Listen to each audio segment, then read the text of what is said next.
Hi, this is Andy from SDRplay. In this video we're going to be looking at the non-Windows workflow. We're going to create a virtual machine, install Ubuntu from scratch, install the API, build SoapySDR, and then go ahead and build and run Cubic SDR. This is the first of a few videos that I want to do on the non-Windows workflow to show how you can use the RSP on Linux, Raspberry Pi, Mac OS, and other non-Windows platforms that we support. If you already have a Linux installation and you don't want to see the virtual machine creation, you can skip the first 5 minutes of this video. I'm using a virtual machine because I want to show that it's easy to go from a completely brand new install through to getting everything built. You'll see everything that I click and you'll see everything that I type. I've just edited the video to remove any of the long building processes or the long installation process. The original video is about 45 minutes and I've cut it down by about half by just getting rid of those processes. But you'll see everything that I type and click. Once the operating system is installed and we're up and running, the very first thing we need to do is to get the API installed, and we'll also make sure that the USB parameters are correct and working and that we can see the RSP. So here you can see that I'm still creating the virtual machine and I'm setting everything as default. There's no tweaks. The only thing that I changed at the beginning was to give it more resources in terms of RAM and CPU cores, and I've set it up for USB 3. I find that that's worked better for my setup, but for different virtual machine software you may find that USB 2 is better. So we're just waiting for the install to finalize, and then once it comes up, I think we're now fully installed. And just before I do the final piece of the installation, there is some what's new that we'll click through.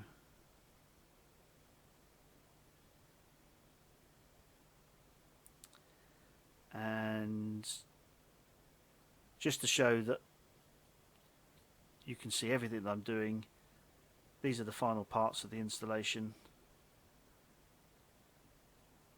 This is the add-on CD that they recommend that you run.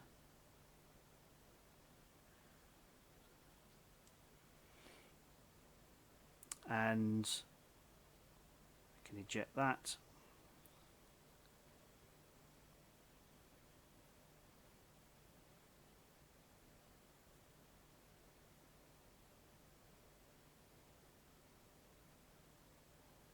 And now we're going to have a look at the USB devices.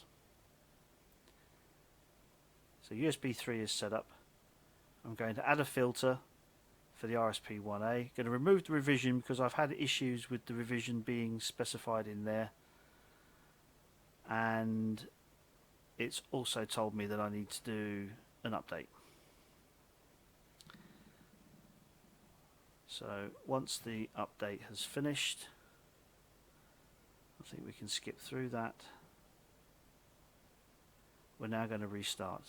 And so on restart we should now have everything we need to get going, and the RSP is connected at this point.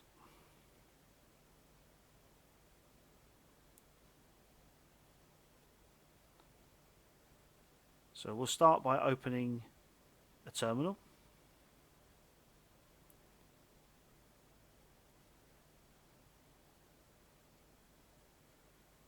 And we'll have a look, and actually the RSP isn't showing up there in the list of USB devices.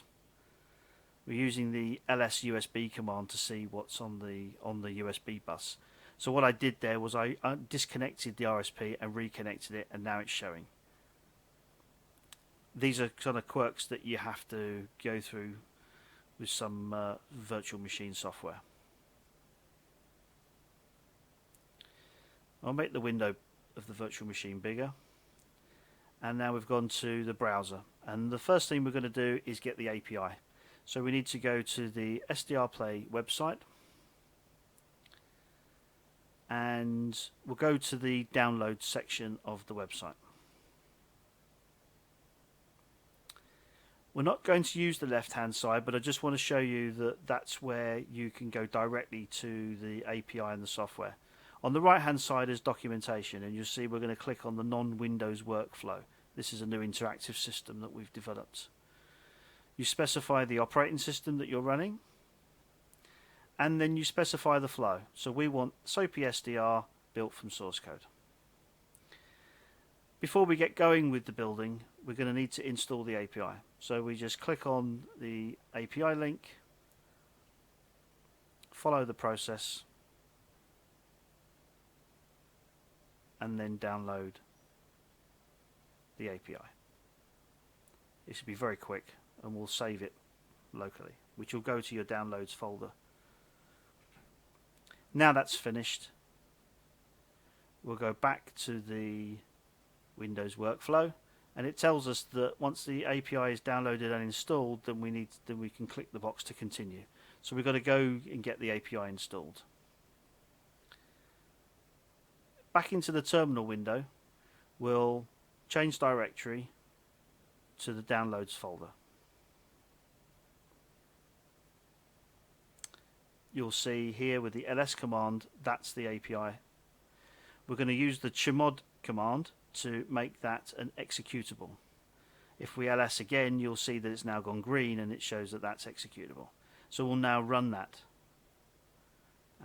There's a license agreement that we will click through and then request the API to be installed. This needs administrative rights, so we prompt the user for their password. That's it. The API is now installed. So we can go back to the flow, click the continue button, and then follow on to the second part. Now the first thing that we're asked to do is to restart the udev process. Udev is the system that allows user applications to be able to write to USB hardware. Okay, so we've done that, and I am now disconnecting and reconnecting the hardware, and we're still showing that it's there. So the 1DF7 3000 is the RSP1A. Now we'll start to build SoapySDR. For the RSPs, there are two pieces to SoapySDR. There's the SoapySDR main application, and then there's the SoapySDRplay sub application, I guess you could call it. So we're going to start by building SoapySDR. What you'll find through this process is that from a completely clean install is that not all applications are installed by default. So here we need an application called git to pull the SoapySDR source code down from the repository. So we're just going to install that.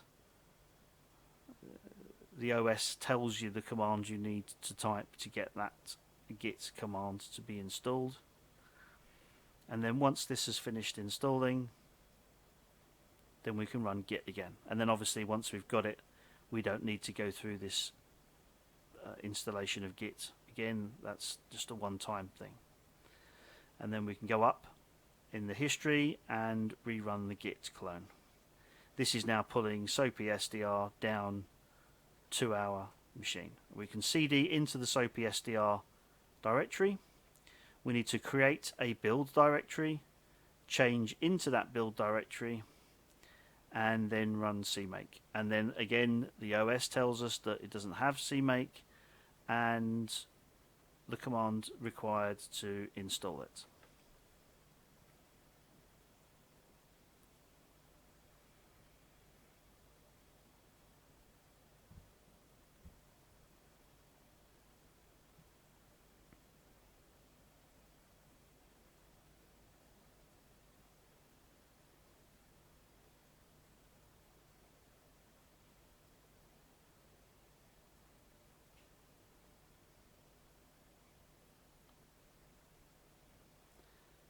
So at this point I've also realized that we need build essentials, which is the C compiler, and we use sudo to install that.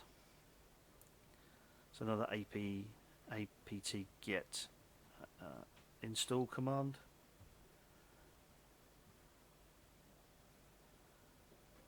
And SoapySDR also requires an application called swig, so we'll do that as well.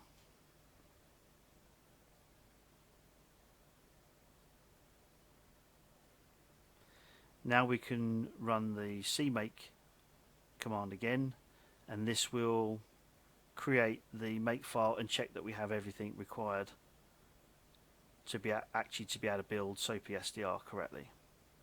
We do, so it's just now a matter of typing make and then waiting for this process to complete.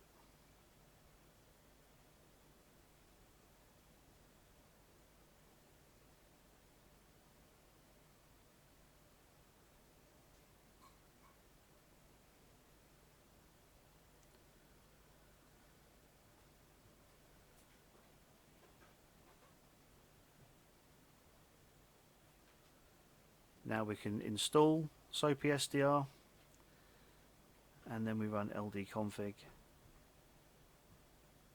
and then we go back up 2 levels and start the same process again for SoapySDRplay, which will be quicker because it's a much smaller library.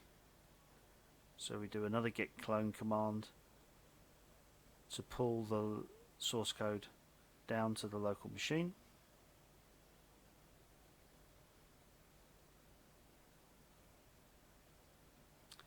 And same process. So we change directory into SoapySDRplay, create the build directory, go into the build directory, and cmake ... creates the makefile, which we can then execute. And then we need to install this the same way. So we make sudo make install and ldconfig again. That is the entire SoapySDR installation. We can use the util command in a couple of ways. Firstly, with --info, it tells us what the version is and that the SDRplay library is installed. We use the find option to show that it's found the hardware, which it has. And we can also change the find command to a probe command, and it actually queries the hardware and finds out more information about it, what parameters it supports, etc. Now we need to progress on to the Cubic SDR install. So we click on the Cubic SDR link, and from Cubic SDR we can go to the GitHub resources and then to the wiki page. And then from the wiki page there's build Linux. There's other OSs that you can click onto if you need to. There's a few dependencies here that we need to install before we can build Cubic. So we'll do those now.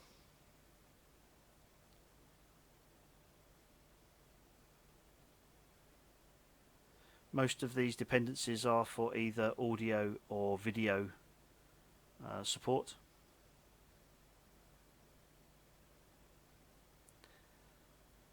And then we'll do the next one for the OpenGL drivers.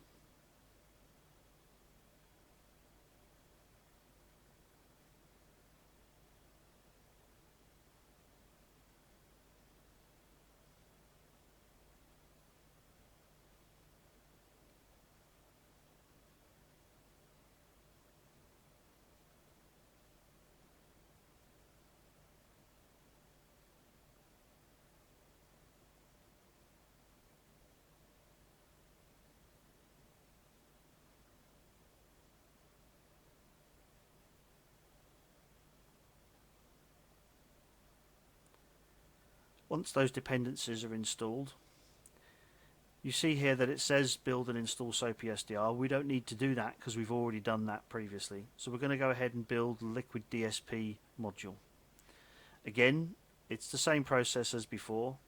There is a git clone command to bring the source code down to the local machine.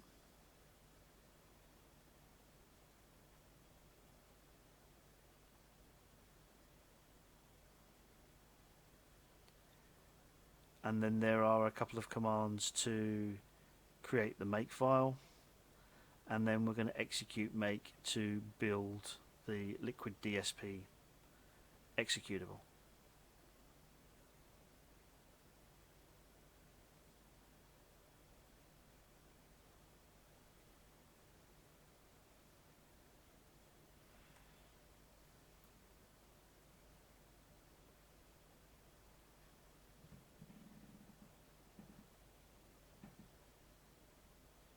So we change to the liquid DSP directory, execute the first script, and then we're going to copy and paste the command for the configure,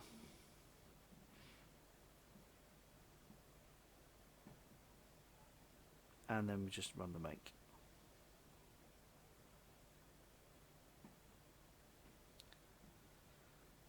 Same process as before. After this we do sudo make install, which installs the executable into a system wide area, and then sudo ld config. Now we need to build the widgets for Cubic. This is the part that a lot of people get stuck on, and it's worth taking note here of what I'm doing. So you can see that I'm building everything in a dev directory. It's important to know where you're building all these applications. So the first thing we do here is we get the widgets tar file, which is basically an archive of the widget source code. It's just a different delivery mechanism to using Git. Git clone, I should say. Once the tar file has been downloaded, then we can run another command to extract the tar file, extract the contents of the tar file.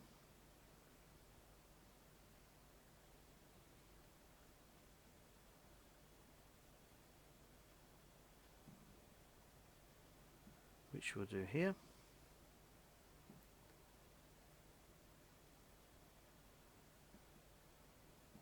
And you can see that this is, as it's extracting, it's creating a directory called wxwidgets-3.1.1. So we're going to change into there. Now we need to create the directory where we're going to put these widgets, and we're going to put these widgets into a static library at the dev level. That's important to remember where that directory has been created, because we're going to need that in the next step. So there's a very long configure statement here. So we're going to copy the entire thing onto the command line. But before we execute it, it's important that we go back using the left key to make sure that that path for the static lib is exactly the same as the one that you created. So in our case it's dev, but that directory could be anywhere on your system. You need to be consistent as to where you create the directory, where you use it in the configure, and also later, more importantly, when you build Cubic, to tell the Cubic build script where that static library resides. They all need to be consistent. And now we just go ahead and make the static library for the widgets. This takes a long time, so we've skipped to the end, and now we're going to make install, not sudo make install, because we're going to make this is local now to the account that we're using. So that's everything. The widgets are now built. And now we start the process, the git clone process again, to bring down Cubic SDR. This takes some time, so we'll skip to the end. Same process, we'll change directory into the Cubic SDR directory, create the build directory, change directory into it. And now we have this cmake script, which is longer than before, but again you'll see that I'm going back and I'm making sure that the path to the static widgets is identical to the one that we use to build the widgets with. That's most important. Now we can build Cubic SDR.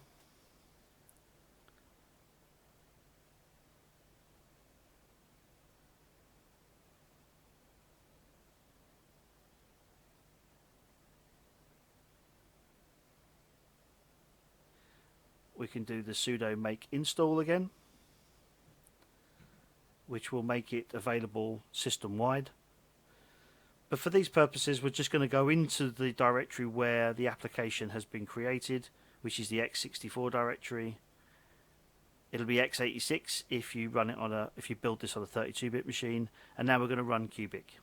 So Cubic has started. It's found the RSP via the SoapySDR libraries. We're going to specify a typical sample rate, near max gain, and now you can just see that it's running. So at this point I realized that I didn't have an antenna connected, so I'll now connect an antenna so we can see a signal. There we go. And we'll just tune about so you can see that that's working. So that is now working. And if we go to 89.1, for me that's Radio 2 in the UK. And then we click on the waterfall and you can see that Cubic SDR is now demodulating FM stereo. So that's it. Now we can shut it all down. Feel free to go back and pause the video so you can check what I'm clicking on and typing. Come through to support if you have any questions. I'm going to do some more videos where we're going to be looking at GNU Radio and other applications. We'll probably carry on using the virtual machine from where we left off. I hope you find this video useful, and I look forward to seeing you in the next one. Thank you very much.